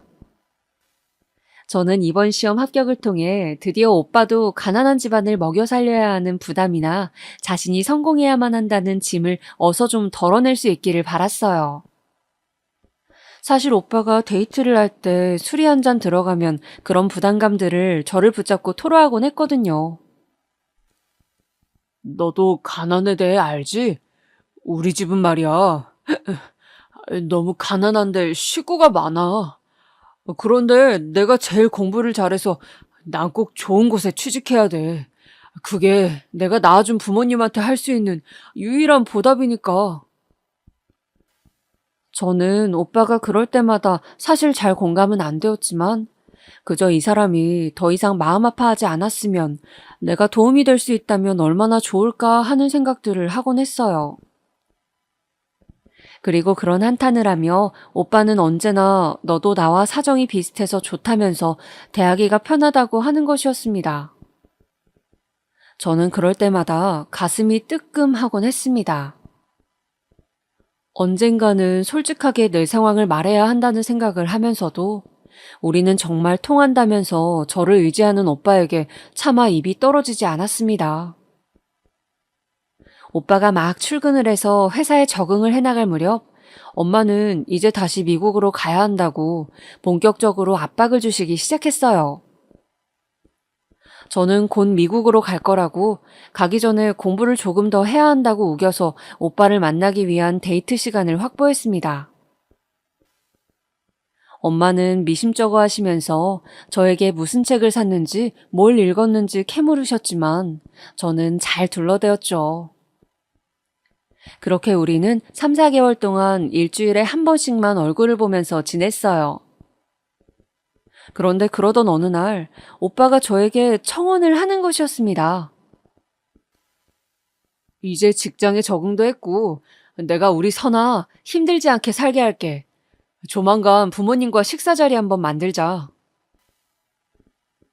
저는 이제는 진짜 제 사정을 말해야 하지 않을까 싶었고 나는 미국에 가야 하는데 어떻게 해야 할지 고민이 되었습니다. 상황은 점점 오빠와 헤어지고 미국의 대학으로 돌아가느냐 아니면 오빠와 결혼을 하고 미국 대학을 포기하느냐로 좁혀졌습니다. 저는 매일 머리를 싸매고 고민을 거듭했어요. 정말 어떻게 해야 할지 알 수가 없었습니다. 단지 언젠가는 사정을 정확하게 말해야겠다고 혼자 생각하면서 그래도 가난한 줄 알았는데 사실은 풍족한 집안 딸이라는 것은 별 문제가 되지 않겠지라고 좋게 합리화를 했어요. 어쩌면 저는 오빠의 반응이 어떨지 두려웠는지 모르겠습니다. 사실 이제와 이야기하려니 혹시나 오해를 할까봐 이러지도 못하고 저러지도 못했다는 게 맞겠죠. 차라리 처음부터 솔직하게 이야기했다면 좋았을 것을 말이죠. 오빠는 당연히 제가 청혼을 받아들일 것으로 믿고 금은방에서 샀을 얇은 금반지를 끼워주며 결혼하고 싶다고 청혼을 하더군요. 저는 어쩐지 눈물이 날 것 같았습니다. 없는 형편에 용돈을 모아서 반지를 사러 갔을 오빠의 모습이 떠올라서요. 그리고 분명 좋은 일이긴 한데 한편으로는 그동안 말하지 않았던 것들을 밝히려니 두렵기도 하더군요. 그래서 우리 엄마를 먼저 만나고 싶다는 오빠의 이야기에 일단 오빠네 부모님과 식사 자리를 먼저 하자고 이야기를 했어요. 내가 먼저 인사드리는 것이 맞는 것 같다고요. 사실 저는 일단 오빠네 부모님께 인사를 드리면서 제가 미국 유학 중인데 멈춘 상태이고 저희 집안이 나름 유복하다는 것을 모두가 계신 자리에서 밝히고 결혼 허락을 받을 생각이었어요. 결혼해서도 제가 대학을 다녀야 하는 부분도 걸리고 해서요. 그렇게 저는 11월 중순 오빠가 잡아두었다는 한정식 집에서 오빠의 부모님을 처음 뵙게 되었어요. 그날만큼은 맨날 입고 다니던 면 티셔츠와 검정 바지를 입으면 안 될 것 같아서 어느 정도 차려입고 나갔습니다. 오빠의 가족분들은 먼저 와 계시더군요. 시골분들 특유의 푸근한 인상이셨고 특히 오빠의 어머님은 기분이 너무 좋으셨는지 벌써 얼굴이 빨개져서 우리 아들 하면서 오빠의 손을 꼭 잡고 계셨어요. 연신 어깨를 쓰다듬으시면서요. 저 안녕하세요. 저는 김선아라고 합니다. 저는 그분들에게 다가가서 수줍게 인사를 드렸습니다. 왔어? 이 아가씨가 오늘 소개한다던 여자친구냐? 오빠의 아버지가 저를 아래 위로 살펴보시며 말씀하시더군요. 오빠의 어머니는 저를 이리저리 살피기만 하시고 별다른 말씀이 없으셨어요.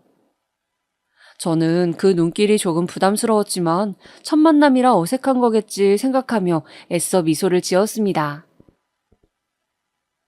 그동안 말씀 많이 들었습니다. 늦게 인사드려서 죄송합니다.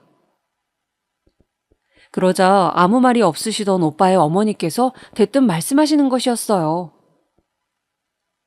그래, 아가씨는 그 무슨 공장에 다닌다고요? 무슨 공장이라고 했죠? 뭔가 공장이라는 단어가 특히 도드라지는 것 같았어요. 순간 저도 모르게 민망한 기분이 들더군요. 제가 뭔가를 잘못한 것처럼요. 네, 저기 상수동에 있는 어묵 공장에 다닙니다. 제 대답을 듣자마자 아버지는 말없이 소주를 한 잔 따라 드셨고 어머니는 옆에 있던 오빠의 형과 동생들을 보면서 한숨을 쉬시더군요. 저는 그런 반응이 좀 당황스러워서 일단 가만히 있었어요.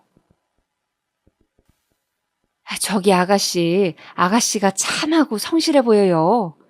그런데 우리 아들이 이번에 정말 좋은 곳에 취직한 건 알고 있죠? 라며 갑자기 오빠의 어머니가 제 손을 덥석 잡으시더라고요. 저는 고개를 끄덕이면서 너무 기쁜 일이라고 오빠가 참 자랑스럽다고 말씀드렸습니다. 똑똑한 아들 두셔서 좋으시겠다는 말도요. 그런데 근데 둘이 좀 좋아 지낼 시간이 있단 얘기는 내가 들었는데 우리 아들은 결혼을 하고 싶다고 하던데 아가씨 생각도 그런가요?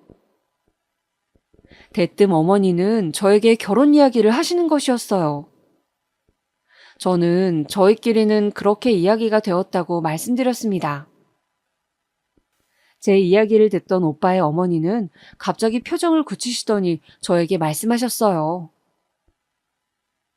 아유, 아가씨, 미안하지만 결혼에 대해서는 좀 신중하게 서로 생각해 보는 게 어떨지.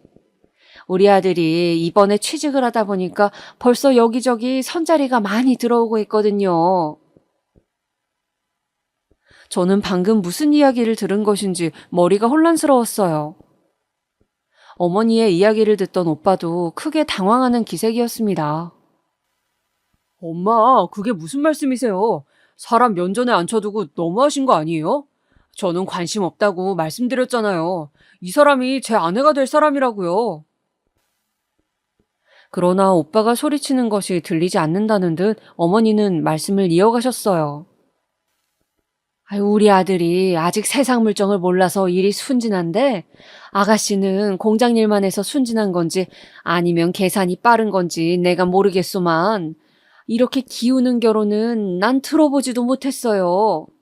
그러니까 결혼 이야기는 없던 것으로 하고 서로 좋은 추억 남기는 것이 좋겠어요. 아가씨도 형편 맞는 사람 만나서 마음 편하게 사는 게 좋지 않겠어요? 네. 저는 제가 그동안 제 상황을 말하지 않아서 이렇게 된 것 같아 아무 말도 하지 않고 그저 대답만 했습니다. 사실 사람이라는 게 어느 정도 수준이 맞아야 되잖아요. 아가씨는 집안 형편도 그렇고 대학도 안 다녔다면서요? 그러면 고졸이라는 건데, 우리 애는 그래도 좋은 대학도 나오고 이제 번듯한 직장도 생겼는데, 우리 입장서 좀 아깝지 않겠어요? 고졸. 저는 어쩐지 그 말에 솔직하게 제 사정을 말하고 싶지가 않았습니다. 사실은 미국 유학생이라고, 대학을 다니다 휴학했다고, 그냥 그 자리에서 나가고만 싶었어요. 학벌에 대한 선입견이 없었기에 어떻게 보면 나보다 못한 대학을 다닌 오빠를 만났고 그와 미래를 꿈꾸던 마음도 있었는데 그냥 미국으로 돌아가는 것이 맞겠다 싶었어요. 그래서 저는 그냥 그 자리에서 힘없이 웃으며 일어섰습니다. 네, 알겠습니다. 저는 그만 일어서는 게 좋을 것 같아요. 오빠와는 정리하도록 하겠습니다. 무슨 소리야? 선아야, 선아야! 오빠는 저를 붙잡으려고 했지만 오빠의 어머니가 그냥 가게 두라는 식으로 고개를 저으며 오빠의 팔을 잡았습니다. 저는 그렇게 오빠에게 이별을 고하고 집으로 돌아왔어요. 오히려 이제 홀가분하게 미국으로 다시 떠날 준비를 할 수 있다고 좋게 생각하려고 했죠. 그런데 신이 제 발목을 잡은 걸까요? 갑자기 생각지도 못한 일이 저에게 일어났습니다. 바로 임신을 한 것이었어요. 저는 생리를 지난달에 안 하길래 그냥 컨디션이 안 좋은가 하고 생각을 했습니다. 그런데 그게 아니라 임신을 한 것이었어요. 저는 어찌할 바를 몰라 고민을 거듭했습니다. 그러다가 엄마에게 말씀을 드렸어요. 그게 무슨 말이니? 남자친구가 있었어? 네, 엄마. 아니, 아기가 들어설 정도로 가까운 사이였는데 왜 말을 안 했어? 그게 엄마, 내가 미국으로 가야 하는 것도 말을 못하고 우리 집 형편도 말을 못했어요. 그리고 그 집서 제가 어묵 공장 다닌다고 하니까 반대를 하셔서 헤어졌는데 아기가 생겼다니. 아휴, 일단 엄마가 그 청년을 한번 만나봐야겠구나. 엄마, 일단 집안 형편 이야기는 하더라도 미국 이야기는 하지 마요. 네? 내가 내 입으로 마음의 준비가 되었을 때 솔직하게 말하고 싶어요. 그래, 알았다. 남자친구 연락처 좀 주렴. 그렇게 엄마는 남자친구를 만나고 돌아와서는 결혼을 추진하기로 했다고. 어묵 공장 주인이 우리라고 이야기하자 시댁에서 갑자기 아기도 생겼는데 결혼을 해야 하지 않겠냐고 태도를 바꾸었다며 조만간 상견례를 하기로 했다고 말씀하시는 것이었습니다. 저는 이게 맞는가 싶었지만 아기가 생겼다는 것은 연이 있는 것이라고 하는 엄마의 말을 듣고 일단 미국의 학교를 미뤄놓은 채로 결혼을 하게 되었습니다. 아예 미국으로 영영 갈 수 없는 것은 아닐지 불안했지만 일단은 아기를 한국에서 낳아야 할 것 같았죠. 막상 남친의 얼굴을 보니 미국으로 돌아가야 한다는 말을 할 수가 없었습니다.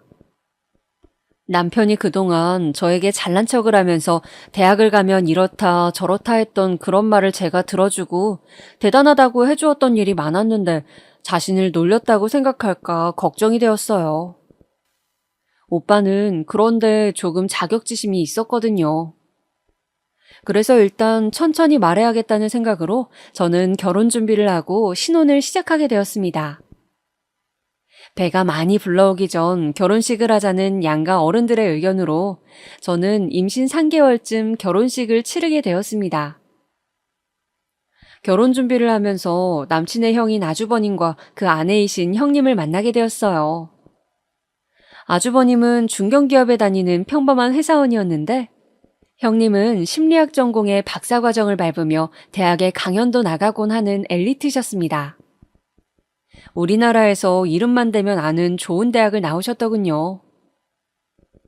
시어머니는 제가 부잣집 딸이라는 것을 알고 난 이후로 저에게 너무 막대하지는 않으셨지만 그래도 형님과 저의 학벌을 대놓고 비교하곤 했습니다.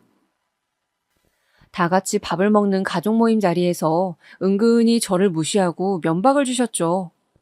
예를 들면 이런 식이었습니다. 어머, 우리 큰 며느리 좀 봐. 젓가락질 하는 것도 어찌나 배운 티가 나는지 역시 곧 교수님 될 사람답다니까. 아니에요, 어머니. 그런 이야기 그만하세요. 아니다. 옆에 둘째를 보렴. 복스럽긴 하지만 음식도 흘리고 저렇게 식탐을 주체를 못하잖니. 고졸이라서 그래. 대학을 갔으면 그런 걸 좀 절제할 줄 아는 교양을 배웠을 텐데. 저는 어머님의 그 말씀에 제가 미국에서 대학을 다닐 때 무시무시한 기세로 햄버거 5개를 쌓아놓고 먹던 대학교 동기들의 모습을 생각하며 혼자 웃음을 지었습니다.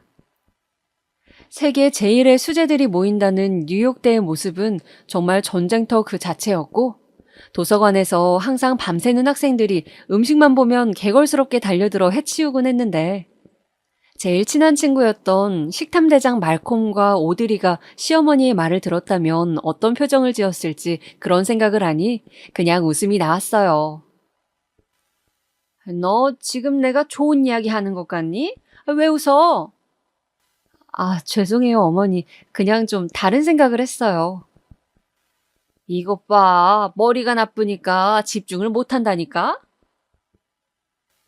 그런 구박에도 저는 개의치 않았습니다. 이제 와서 유학파라는 걸 밝히는 게 더 안 좋을 것 같기도 했고, 그냥 누가 뭐라 하든 별로 신경 쓰는 성격이 아니기도 했으니까요. 그런데 언젠가부터 그런 말을 들을 때 형님이 유독 안절부절 못하는 것이었습니다. 제 눈치를 살피고 미안하다고 하시고 계속 저를 혼자서 챙겨주려 애쓰시는 거였어요.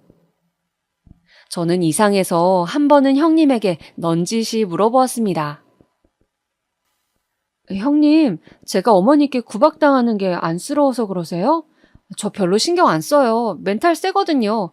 괜찮아요, 저. 동서, 그렇겠지. 아무나 뉴욕대 다니는 게 아닐 건데. 네? 동서, 요새 서점에 베스트셀러 책에 동서 사진이 있어. 알아? 네? 동서 지도 교수님 우리나라에 책 냈는데 그 책에 동서랑 같이 연구하는 사진이 있어. 동서 이름도 사진 밑에 써 있고 교수님 애제자였다고 언급도 되어 있던데 책 나온 거 연락도 못 받았어? 아, 제가 메일 확인을 안 한 지 한참 되긴 했어요. 한국 와서 아버지 돌아가시고 미국 쪽과는 아예 연락을 안 하고 있었거든요. 아, 근데 사진이 조그맣게 나왔을 건데 어떻게 저인 걸 아셨어요? 거기 한국에 대한 인상이 좋다며 어묵 공장하던 애제자가 있었다고 써 있더라고. 아, 교수님이. 아, 그렇군요. 연락 한번 드려봐야겠네요. 그런데 형님, 그냥 모른 척 해주세요. 아직 졸업한 것도 아니고 아기 때문에 다시 갈 수 있을지도 모르는데. 네? 어머님이 아시면 무안해하실 것도 같고요. 아, 동서, 그래도 그런 소리 들으면서 왜 참아? 나는 나한테 그러시는 것도 아닌데 너무 기분이 안 좋아. 그냥 한 귀로 듣고 넘겨요. 신경 안 쓰여요, 형님. 그러니까 그냥 형님도 넘어가 주시면 좋겠어요. 그렇게 저는 형님에게 신신당부를 했습니다. 결혼을 반대했을 때부터 시어머니가 그런 쪽으로 편견이 강하고 사람을 차별하는 속물적인 면이 있다는 것은 알았지만 알고 한 결혼이고 저는 뱃속의 아기가 중요했어요. 학벌보다 제 스스로의 인성으로 어머님이 언젠가는 저라는 사람을 제대로 봐주기를 바랐거든요. 제 학벌을 뒤늦게 알게 되어 갑자기 태도를 바꾸는 것을 원하지 않았습니다. 그렇게 남편도 모르는 저의 비밀을 형님은 알게 되셨죠. 그 후로 몇 번의 위기가 있었어요. 어머님이 대놓고 저를 구박하는 순간들이었죠. 저는 태교도 해야 하고 저와 아기 그리고 남편만 생각하자고 마음을 먹어서 잘 넘기려고 애를 썼는데 그때마다 형님은 양심의 가책이 느껴진다며 힘들어하셨어요. 그때마다 저는 비밀을 꼭 지켜달라며 신신당부를 했고요.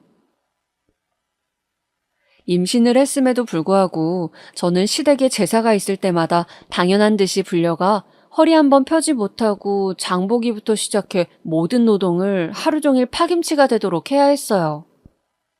그리고 제사를 지낼 때쯤이 되면 형님은 그제서야 나타나시거나 혹은 직장일이 바쁘시다고 안 오시는 경우도 부지기수였죠. 형님은 그런 자신의 상황을 매번 설명하며 미안해하시고 또 동서도 못 온다고 하라고 말했지만 어머님은 엄연히 저와 형님은 다르다는 태도를 보이셨어요. 시부모님 생신 때 역시 마찬가지였습니다. 생신 음식 준비를 위해 저는 심지어 생신 전날부터 시댁에서 자고 새벽부터 음식을 시작해야 했습니다. 부엌에는 산더미 같은 일거리들이 저를 기다리고 있었죠. 미역국도 퍼서 나르고 전도 뒤집고 또 나물도 무쳤습니다. 어머님은 저에게 이거 가져와라 저거 가져와라 하시면서 잔소리도 하고 저를 타박도 하셨죠. 그래도 저는 그런 어머님을 좋게 생각하려고 애썼습니다. 음식을 하시면서 어머님은 아이, 너는 지금이라도 공부할 생각은 없니? 그래도 사람이 대학은 나와야지. 네 나이에. 아휴, 내가 큰 며느리 볼 낯이 없다. 네, 생각해 볼게요, 어머니.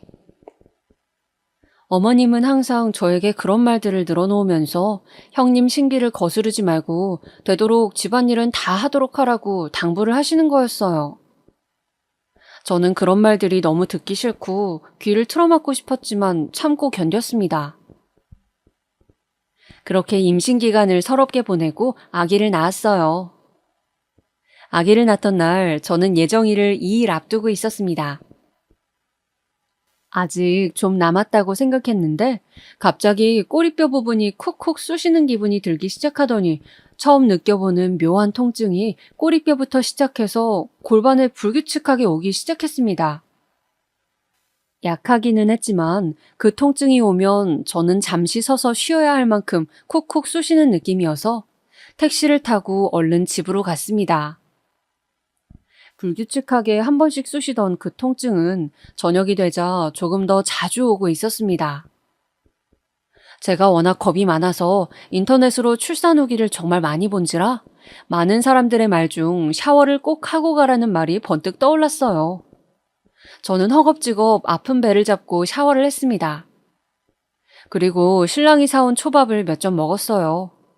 힘이 필요하니 밥을 잘 먹어야 한다는데 꼬리뼈 부분이 너무 아프니까 밥이 잘 넘어가질 않았습니다. 새벽 2시쯤 되자 통증은 걷잡을 수 없이 커져갔습니다. 마치 누가 제 골반뼈를 잡고 으스러뜨리는 느낌이 들었죠.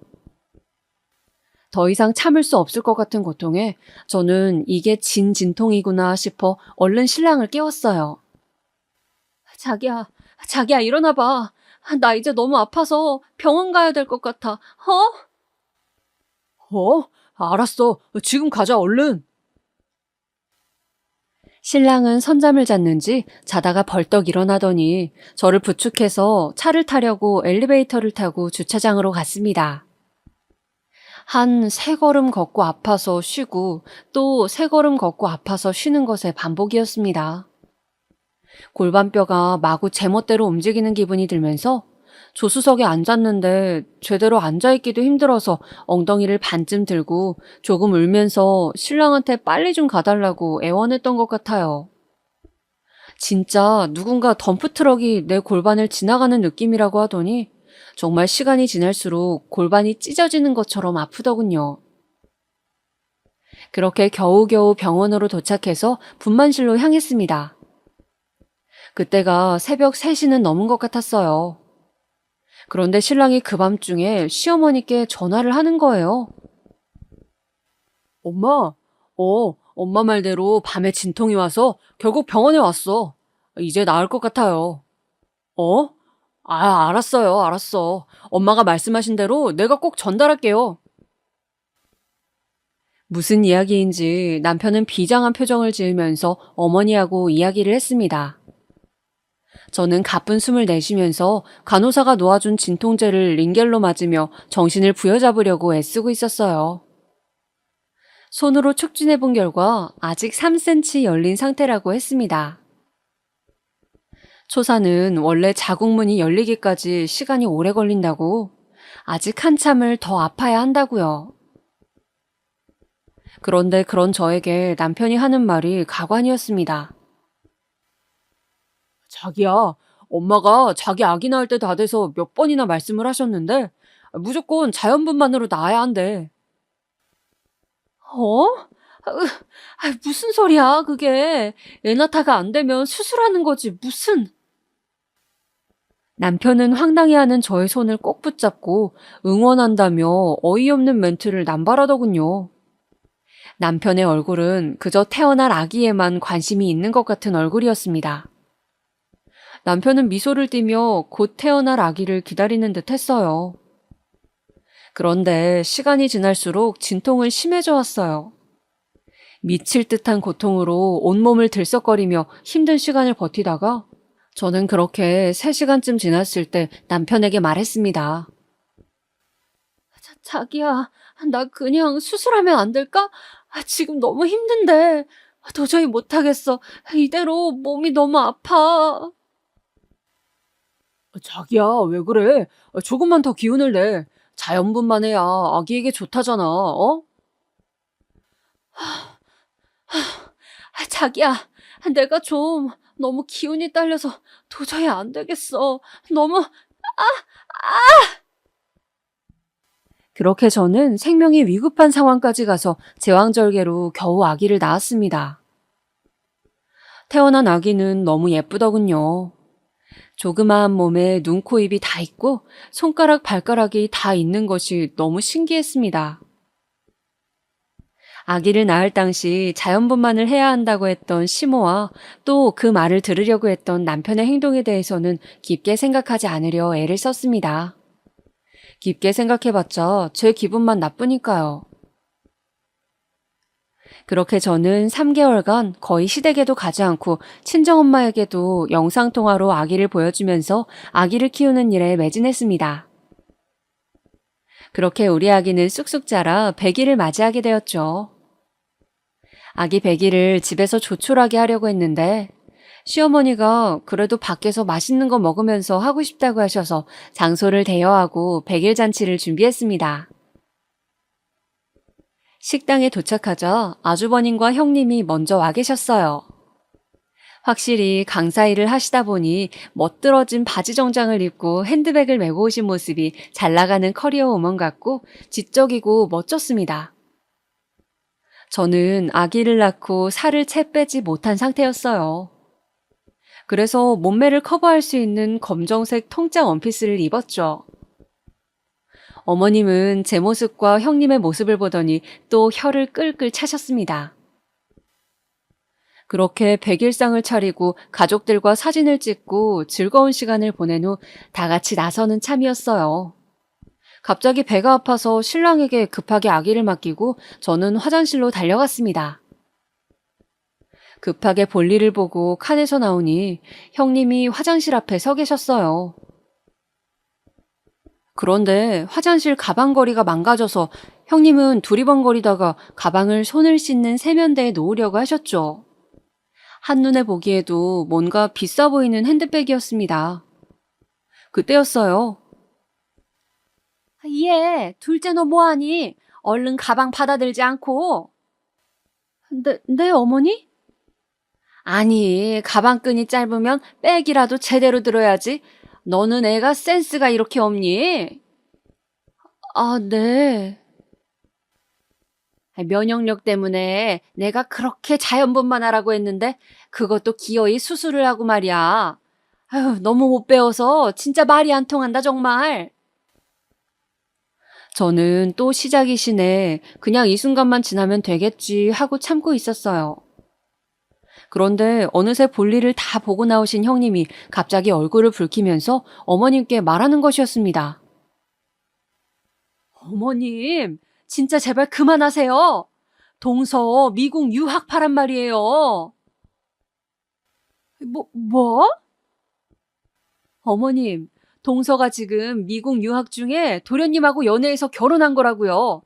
생각해 보세요. 어묵 공장하는 부유한 집에서 왜 교육을 안 시켰겠어요? 동서 미국 뉴욕대 경영학과 휴학 중이라고요. 제발 가방끈 어쩌고 그런 소리 좀 그만하세요. 요새 누가 그런 말을 써요? 뭐? 진짜니? 미국? 뉴욕? 아유, 어머니 죄송해요. 다시 미국 가게 되면 말씀드리려고 했는데 제가 연애 때부터 말을 안 했어서 신랑한테도 말을 못 했고 죄송해요. 아유, 미안하다. 내가 미안하구나. 그동안 내가 너무 너한테 구박을 해서 아유, 어쩌나 미안하다. 며느라, 나 오늘은 그만 갈란다. 시모는 너무 큰 충격을 받았는지 온몸을 부들부들 떨면서 사라졌습니다. 그리고 신랑과 저는 큰 싸움을 하게 되었죠. 신랑은 자신을 속였다고 길길이 날뛰며 어머니까지 망신을 줬다고 난리를 부렸어요. 저는 그 과정에서 너무 학을 떼서 별거를 결정했고요. 시댁 사람들이 웃긴 게 막상 제 스펙이 밝혀지자 숨긴 데에는 다 이유가 있다면서 또 저를 이상하게 몰아갔습니다. 그래서 저는 지금 아기를 데리고 미국으로 들어갈 준비를 하면서 별거를 하게 되었죠. 시모는 망신을 톡톡히 당했다고 생각했는지 그 후로 저에게 일절 연락을 하지 않았어요. 저 역시 시모와 말하고 싶지도 않았고 무엇보다 남편이 너무 화를 내는 것에 실망을 해서 다시 그 집구석에 얼굴을 맞대고 싶지 않았어요. 다만 형님과는 가끔 연락을 하고 지내게 되었죠. 지금까지 저에게 있었던 기막힌 사연을 말씀드렸는데요. 결론이 좀 허무한가요? 어찌됐든 저는 앞으로는 저를 너무 숨기지 않고 살아야겠다는 생각이 들었고 또 사람을 조심해서 만나야겠다는 깨달음을 얻었습니다. 그 과정에서 인생 공부하고 깨달음을 얻었다고 좋은 쪽으로 생각하려고 매일 마음을 다지고 있어요. 지금까지 제 이야기 들어주셔서 감사합니다. 다들 행복한 하루 보내시길 바랍니다. 건강하세요.